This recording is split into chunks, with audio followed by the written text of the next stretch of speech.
Welcome to Chillin' 101. We hope this video helps. You start by ensuring prerequisites are present: Homebrew, Python 3, and pip. Open Terminal and update Homebrew so packages install cleanly. Once done, install Python with brew install Python. This gives you pip 3, which Yt-dlp needs.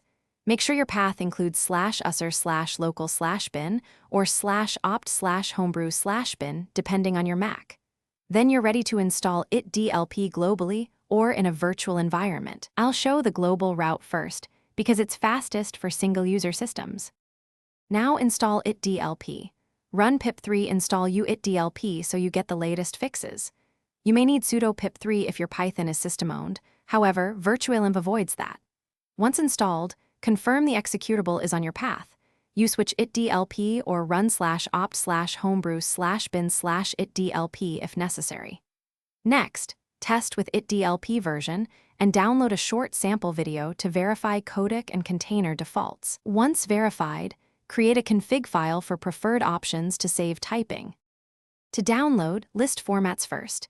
Yt-dlp f URL shows available audio/video choices, so you pick quality and codecs.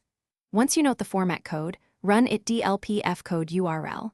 That ensures the exact stream you want. After downloading, organize files and optionally merge audio/video with ffmpeg if separate. If something goes wrong, check error text and run Yt-dlp v URL for verbose logging. Often missing ffmpeg or outdated Yt-dlp are the root causes and are easily fixed. Thanks for watching. Consider subscribing if we helped you.